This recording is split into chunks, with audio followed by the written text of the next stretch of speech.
The content of this podcast has not been evaluated by Health Canada or the FDA. It is educational in nature and should not be taken as medical advice.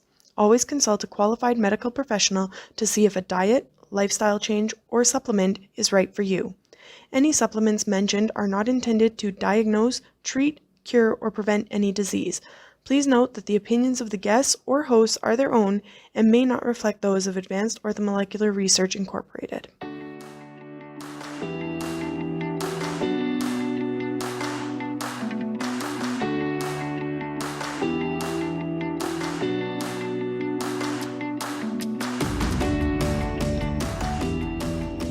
Welcome to Supplementing Health, a podcast presented by Advanced Orthomolecular Research. We are all about applying evidence-based and effective dietary, lifestyle, and natural health product strategies for your optimal health. In each episode, we will feature very engaging clinicians and experts from the world of functional and naturopathic medicine to help achieve our mission to empower people to live their best lives naturally. Advanced Whey isn't your average protein powder. It is a high-quality whey protein designed to capitalize on the benefits of immune-supporting nutrients naturally found in whey. Designed to have a naturally balanced amino acid profile with no added sweeteners, this formula offers 28% more lactoferrin than other whey proteins. Advanced Whey uses cross-flow microfiltration to minimize protein denaturation and includes minimal added flow agents. You can purchase yours today at your local retailer or online at aor.ca. Hello, thank you for tuning in to another episode of Supplementing Health. Thomas Fuller once said, "Health is not valued till sickness comes," which is likely true for many. However, I like to believe that the narrative is starting to shift to one of prevention. So today I am joined by Andy DeSantis to discuss the management and prevention of chronic disease. Andy is a registered dietitian and public author from Toronto who has a deep-rooted passion for tapping into people's natural motivation to achieve good health and believes strongly in utilizing the power of food to improve health and well-being of those he treats. Welcome, Andy. Thanks for joining me today. Thanks so much for having me. I'm looking forward to it. Okay, so chronic diseases are defined as conditions that last a year or more and require ongoing medical attention and or limit activities of your daily life. Now, that does not sound like fun or something that I would want to strive for, and probably many would feel the same way. Yet, Right. approximately 45% of adults in North America are living with at least one chronic illness. So, in your opinion, what are some of the key factors feeding this epidemic? Yeah, that's a great question. I mean, I think there's a lot going on, right? I mean, obviously, what I'm most interested in is the dietary component, right? Obviously, physical activity, the exposure to fresh air, all of these things are important. Stress levels, this stuff is all very, very important. But what I'm most interested in, as you might have guessed, is nutrition. And so I would say if I had to summarize, and I'm sure we're going to elaborate on this as we go forward, but if I had to summarize things in one sentence, I think it's the variety, especially as it relates to protein that people get. And a lot of people, and there's nothing wrong. All foods fit into a healthy routine, but a lot of people I find trend in the direction of, we're raised to have a lot of chicken, a lot of beef. And I've had a lot of chicken and beef in my life. I like that stuff, and it's obviously fits into a healthy diet. But there's a lot left on the table when it comes to plant and marine-based protein sources. Your nuts and seeds, your legumes, your fish. And I think the disparity between those two is probably the major driving dietary factor. I mean, obviously, there's a lot more going on. That's for me the major driving factor for a lot of issues that people have. So what kind of proteins would you suggest people start incorporating? Because like you said, most probably stick to kind of the core ones that we see all over the grocery store and whatnot. Yeah, it's a great question. I mean, again, and I'm not trying to detract anyone from eating the foods they love. So let's put that out there. But I think that let's talk about, let's use fish as an example. Fish is quite unique nutritionally because it has a vitamin D, for example, and omega-3s. These are nutrients that are not found in many other foods. Then you have things like, legumes, lentils and chickpeas and kidney beans, which are also very unique because there's no food that has so much fiber and protein in the same place. Not to mention the fact that there's antioxidants, potassium, magnesium, iron. So on the plant-based spectrum, or the plant and marine-based spectrum, we'll call it, nuts and seeds as well are very, very unique. The healthy fats they have. There's a lot of things in these foods that are unique and can't be found elsewhere. So, I would say look to fish, look to seafood, look to nuts and seeds, look to legumes. And if we can have more of those foods in our routine, so many studies show that people who eat these foods more often live longer. And it's kind of simple as that. So knowing that obviously diet impacts all chronic diseases, do you think there's certain ones that are facing us today that are more impacted by diet than others? Yes, I mean absolutely. And so yeah, let's break that down a little bit. That's absolutely true. So even if you look at specific types of let's talk about cancers for a minute, right? So cancer, although the word cancer gets thrown around a lot, cancer is a set of what are very different conditions, right? Now, for example, if you take something like lung cancer, right? We know, smoking is the major risk factor for lung cancer, right? But then if we look to something, I don't know, um, oh, let's say prostate cancer, let's say liver cancer, um, colon cancer, especially colon cancer. Sorry, I had a brain freeze there. The role of diet increases as we go. So when it comes to colon cancer, there's a massive role for fiber and in terms of preventing it, and there's a massive role for processed meats for potentially raising your risk. Whereas compared with lung cancer, a lot of it has to do with smoking. So just in cancers alone, which by the way are in North America one of the top causes of death. I mean, just in cancers alone, there's a range of how food plays a role. So yeah. Okay, so and why then is it so important that they get a variety of protein in particular compared to, healthy carbs or healthy fats? It's a good question. Well, look, don't get me wrong; those are important too. What I try and do is kind of have a novel message, right? Because yeah, otherwise, what's the message going to be? Okay, yeah, you need healthy fat, healthy carbs, healthy protein, and vegetables. It's just like at that point it gets a bit diluted. So I try and get something for people that hits home.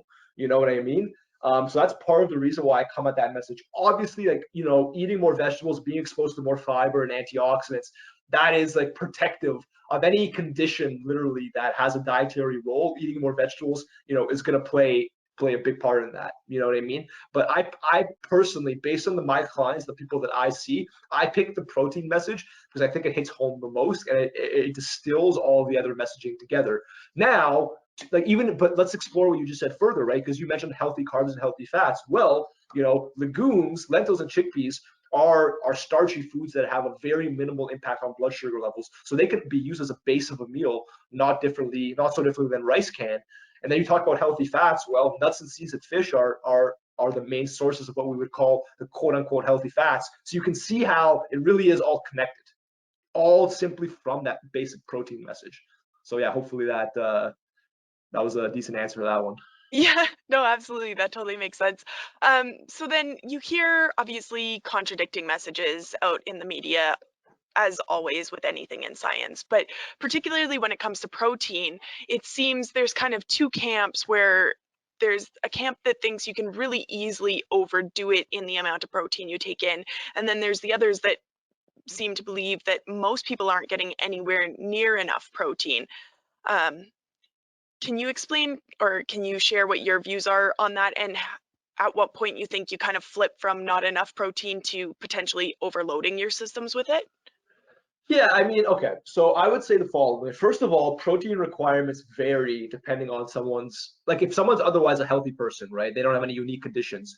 Like protein requirements vary depending on activity levels. So a relatively sedentary person, right? The requirement for that person would be, 0.8 grams of protein per kilogram of body weight per day. Okay. Like that might sound a little bit fancy, but that's just what it is. I mean, we can work out the math if we needed to. Now, the more active you get, the more energy you expend. Like, so higher level athletes, they need between 1.3 to 1.8 grams of protein per kilogram, or in some cases, maybe a bit more, especially if they trend more to doing more resistance training. You know what I mean? Now, can you go to some websites and they give you some absurd numbers, like 3 or 4 grams per kilogram, which ends up being like like multiple hundreds of grams per day, not leaving enough calories to eat anything else? Yeah, that's problematic because protein is important and getting variety in protein intake is important, but there are many healthy foods also that don't contain protein. And the risk of overvaluing protein, as I see it from the average person, is first of all, if you don't get enough variety in your protein intake, you're going to end up eating a whole lot of chicken and beef, which again, nothing wrong with that, but variety is important, right? And the other thing is you're going to displace other important foods if you overvalue protein. So there are risks associated with it, but not for maybe some of the reasons you might read online. It's more so from that perspective. I can understand how that comes about. Now, obviously, with whatever we eat, it affects our microbiome, and the microbiome has been a huge hot topic over the last couple of years here. So, I've read a bunch of things about how plant-based proteins can help build up your butyrate and like the different um, bugs within your gut that support the digestion of that and the processing of that. Do you see a difference between those that have like kind of a healthy, balanced microbiome and those that don't, and how they tolerate the different nutrients? Yeah, I mean, well, there's definitely a few things. I mean, first of all, like gut health and the microbiome, there's a massive degree of individuality that is associated with that, right? So it can be hard to generalize because what some people tolerate, other people might not. And then you throw into accounts like, IBS and IBD and things like that. But, on the whole, like part of the reason why plant-based foods are associated with more microbiome diversity is because plant-based foods, guess what they're paired with? They're paired with antioxidants and fiber. And what we know is that, or what studies show, is that certain types of antioxidants and certainly certain types of fiber essentially act as prebiotics, which means food essentially for your gut bacteria, right? So when you feed your good gut bacteria and you allow them to like live in a, let's say a healthy environment where they have where they can metabolize the type of things they like, which a lot of that is fiber, then you would expect that the gut microbiome would be more favorable in that case. So the plant protein aspect is relevant in so much as that, it's paired with fiber and antioxidants, because think about nuts, seeds, and legumes, right? How much fiber and antioxidants they have compared to a piece of chicken, which has neither, right? So you can see the disparity there. Again, I'm not speaking, the point of this conversation and the point of my message is not to speak badly about chicken and beef. It's just accepting the fact that most people eat that stuff already. They don't need, like, there's iron, there's protein, those are good foods, but most people don't need a nudge to eat more if they are omnivores, right? But people do need a nudge in the plant-based direction. So just to kind of like elaborate on my stance, just so people are clear. I'm not trying to push one way or the other for personal interests. Okay. So one thing you were saying there that kind of piqued my interest is that obviously there's a high degree of individuality here. And so foods that maybe I tolerate, you won't, and vice versa. But um, overall, eating healthier foods will lead to better health. So can you speak to how food sensitivities can influence a person's risk for developing disease and maybe how it impacts how they tailor their diet? Yeah, well, I mean, let's look. I think one of the main considerations is definitely is IBS, where you get into how certain food components could aggravate it. But even let's just use legumes for example, right? Like there are some people who can sit down and have 3 cups of legumes as part of their meal with no digestive consequences. There are some people that can't have more than half a cup without digestive consequences. So that is where the personalization comes in on some level. And obviously, working with a health professional can help you determine these things. But this is one of the most relevant examples. So if you know yourself to be someone, and this happens with my clients a lot, like I'll have someone who says, I can't eat any lentils because I get gassy. Well, then let's look at how much are you having of them? What are you pairing them with? What if you had half that amount? It's very likely that modifying the amount and or what it was paired with, right? For example, if they were having lentils with cauliflower, now cauliflower could be for some people a gas-causing food. There's these little nuances that can make foods more tolerable, and that's where the individualization comes in. That's very cool. I don't think people realize necessarily, or at least I know I haven't always known the different ways that foods work together or work against each other when you're eating them together. Yeah, and that's only tipping the surface. I mean, there are people who devote their whole like life to the nuances of how foods interact with the gut. Like I've offered a basic example that I think will resonate with some people, but the levels go way higher than that, even beyond my own comprehension. Let's put it that way. There are people who have PhDs only in this topic area. So one of the things you've mentioned a few times is IBS, which is irritable bowel syndrome, and is an inflammatory condition for those that aren't aware. And inflammation has been touted as a major player in a variety of different diseases and health conditions if it's left unaddressed and becomes chronic. So besides particular conditions like that where it's obviously a specific trigger causing it, what other ways can your diet influence your inflammatory responses? Well, I mean, like your immune system, for example, which has a large role to play in these responses. The health of your immune system is largely a reflection of, your overall health, which in your overall health is then a reflection of your overall dietary pattern, right? And so, for example, if we go down that path, if we think about vitamin D for a moment, okay, so where, in Canada, you know, during the winter months specifically, most or a large or a significant percentage of the population, from the numbers I've seen, up to 40% have inadequate circulating levels of vitamin D. Okay, now vitamin D, as many of people would seen, is being increasingly associated with immune functionality and immune health, right? So, and as a result, many conditions, whether it's, to your point, inflammatory conditions, like let's use eczema for an example. Now, I was just doing some research on this, and what I found is that, and this happens for many conditions, but this is just one, is that people with eczema, for example, are more likely than the average person to have inadequate vitamin D status, right? So you can see, like, that's one example of how things can get tied together. Of course, then you have, like, the stereotypical anti-inflammatory omega-3 fatty acids, which are involved in, like, anti-inflammatory messaging in the body, and those are not found in very many foods, right? Like, omega-3s are found really mostly in fish, and then also in, like, flax and chia seed and hemp seed and walnuts. But it's foods like that that definitely have a role to play in modifying the response, even if I think inflammation and immunity is much more complicated than people make it. It certainly goes beyond our diet, but we cannot be sure that without the properly balanced diet that we're not facilitating the proper functioning of these systems, if that makes sense. Yeah, for sure. Last week on Supplementing Health, I was chatting with Saul Katz about the impact of sugar and carbs on your immune system and tying in some of those intricacies.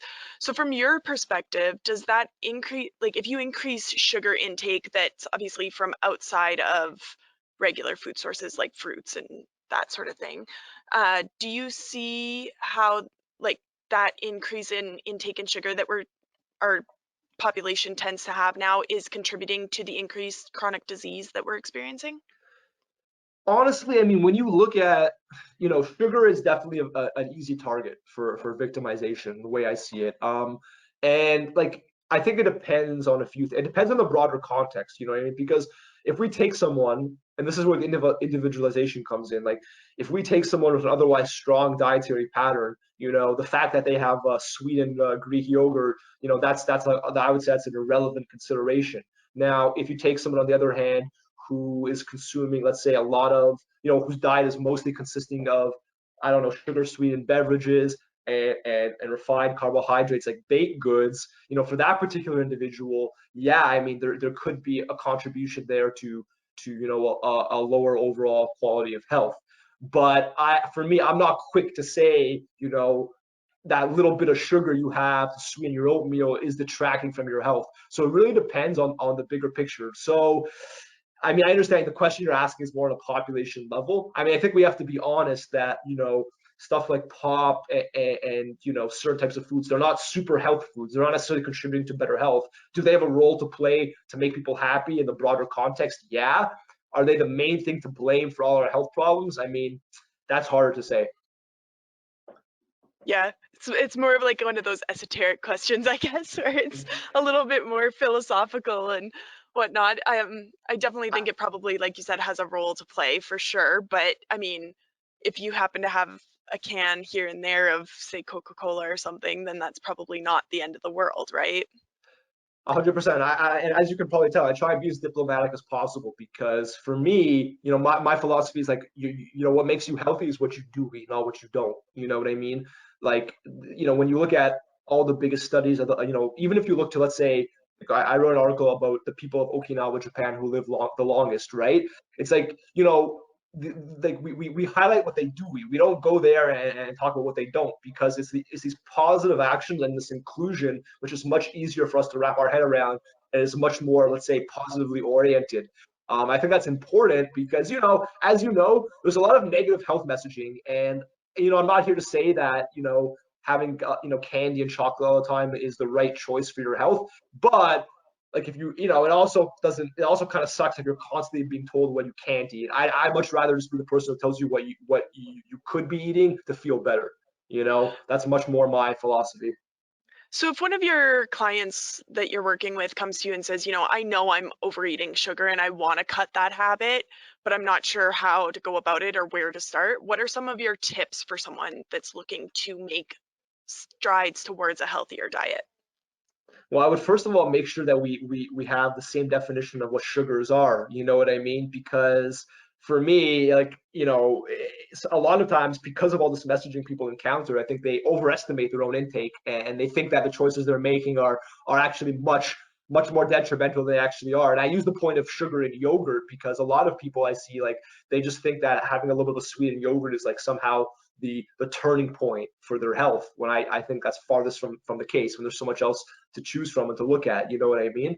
But I make sure that we're in line in terms of what that means. Again, a lot of people think that eating a couple pieces of fruit a day, represents eating too much sugar, right? So we have to establish a baseline. But obviously, look, when possible, I try and turn people to natural sources of sweetness.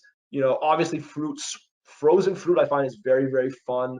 Once you let it thaw for 10 minutes, it's a very, very fun thing to have as a sweet treat. And I just try and make sure that they're not being too harsh on themselves and kind of go from there.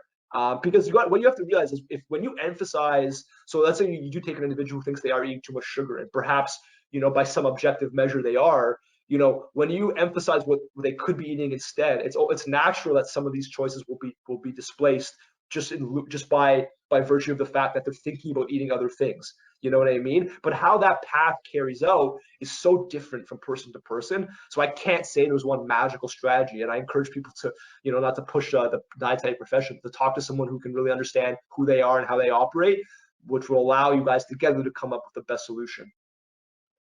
Do you think our diet culture that runs rampant in North America has played into a lot of these skewed perspectives of what is considered healthy and what is not? I mean, there's no question. I mean, one thing I always tell people is I think I'm guilty of underestimating the effect of diet culture in my younger years. But the more people I work with, I cannot help but observe the effect it has. Like, I can't help it. I can't help but the more people I talk with, the more people I see have skewed views on foods which I think are so nutrient dense and so great, and even foods which they shouldn't hesitate to enjoy, which can be enjoyed as part of a healthy dietary pattern. So I mean, look, absolutely. I mean, I can't help but say the more people I work with, the more I see it, and the more I feel like, yeah, that is playing a role.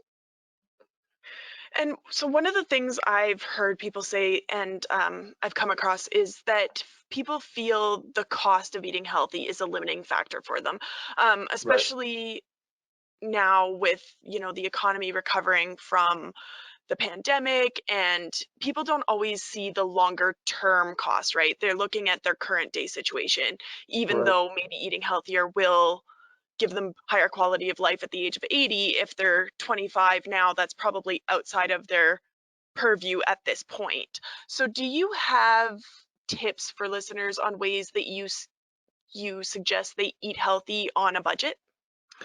I mean, so let's start with legumes as a starting point, right? I mean, like, don't underestimate the value of canned frozen food. I think is a big one for me.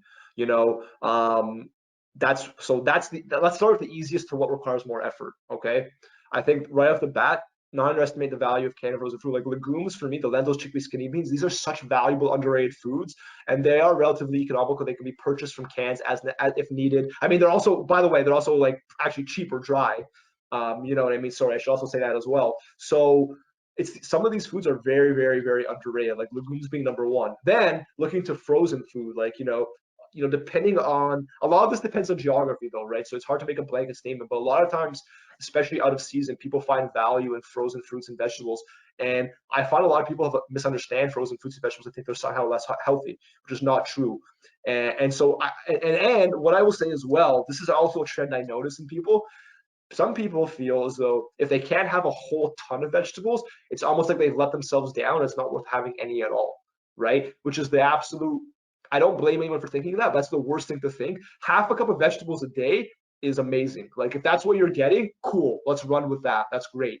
You know, it's not unusual for me to run to clients who feel that they have to have like 4 cups, 6 cups a day. If they don't get that, they're discouraged to the point where they don't even bother having any at all. And then beyond that, I mean, you can look to, you know, again, speaking about canned, like fish, for example, is expensive. You know, canned and frozen fish offers more value, right? So again, not underestimating that, not thinking that those foods don't play a role. And then you can get into looking for produce, understanding seasonality. You know, what is seasonal in your area, things like that, where you can find better prices. And yeah, I think that's my best advice right off the top for those things, for those considerations. And in your professional opinion, are there supplements everyone should be implementing in their diet to ensure that they're getting well-rounded nutrients? Well, I mean, so that's an interesting question. I mean, if we take, let's just take the Canadian context for a second, where we face this reality where many Canadians circulating vitamin D levels too low. Many Canadians don't eat much fish, which fish is really the only main diet source of vitamin D. There could be an argument made that would be probably hard to refute that most Canadians would benefit from supplementing vitamin D, right? Now, Health Canada recommends, now this is purely for the prevention of this is very specific, but it's relevant. For the prevention of neural tube defects, Health Canada recommends everyone who can or could become pregnant take a multivitamin, prenatal multivitamin with folate, because many pregnancies are unplanned, and if there's inadequate folate in the diet, it can increase the risk of neural tube defects, right? So technically, Health Canada is asking a lot of people to be taking a multivitamin from that perspective. Beyond that, it depends on the individual, but those are two interesting ones to consider. Now, this one's a little bit off topic, but I know Yeah. that you value humor in your practice. So Yes. I was curious, how do you find having a good sense of humor helps you when you're working with patients? Well, I think, you know, first of all, I think you have to have a sense of you know, the clients and who and for whom humor may be a tool and for whom it may not be, right? So it's not like I go into a meeting and it's like, you know, getting a laugh is like the goal, right? But like for myself, my demeanor is like, you know, baseline lighthearted, and it does work its way in, and I think people do appreciate that. You know, for example, I've had clients who maybe felt uncomfortable talking about bowel movements. They'd seen my post on Instagram on poo, and all of a sudden they realize that this is actually perfectly acceptable to discuss and actually quite an important part of good health and daily and quality of life, you know? And so, yeah, I mean, I think for the right person, and I think people know that about me just looking at my stuff. So if they work with me on some level, they may know already that I am, you know, I'm very professional, as you know, hopefully you can tell by how I discuss topics. But you know, I do have that side to me where I try to, especially given how rampant negativity around food is, I try and see the lighter side of things when I can, when appropriate. Well, they do say laughter is the best medicine, right? So I can absolutely see how it can make, especially heavier topics, a little bit more digestible. Um, Yes, 100%. and what are some of the steps you help your patients with to manage their disease along their journey? Like if they've already gotten to the point where they've got a diagnosis, it's not just that they're not feeling their best. How do you Right. help them manage that journey back to a better quality of life? Well, yeah, I mean, you know, very common issues you'll see people come in with are, you know, for example, pre-diabetes, elevated blood cholesterol, acid reflux. I mean, high blood pressure. These are some of the most common reasons why people are medicated in Canada, and you know, realistically across North America. So I think what people need to know is that it's within their power to change the course of the condition, right?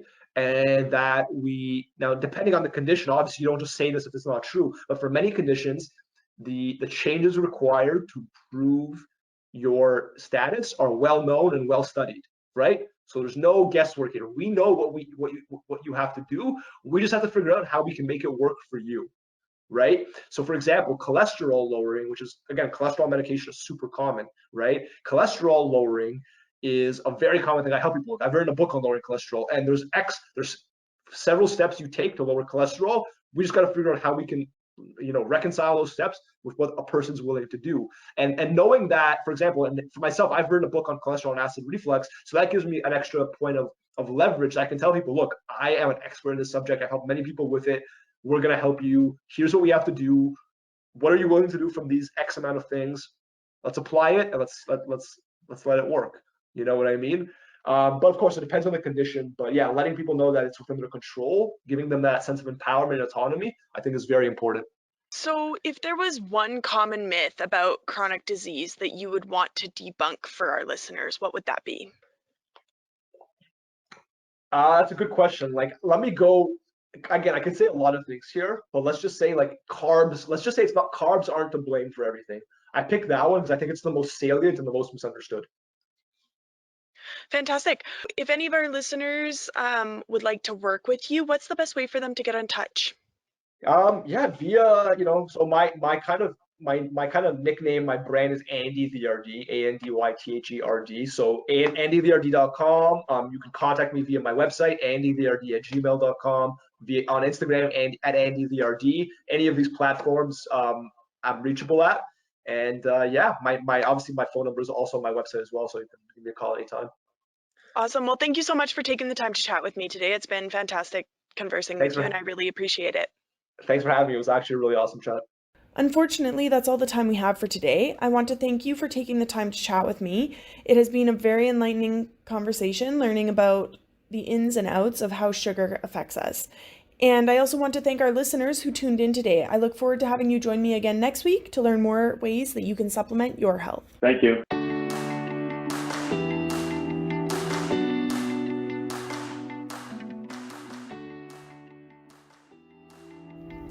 Thank you for listening to Supplementing Health. For more information about our guests, past shows, and future topics, please visit aor.ca/podcast or aor.us/podcast. Do you have a topic you want us to cover? We invite you to engage with us on social media to request a future topic or email us at marketing@aor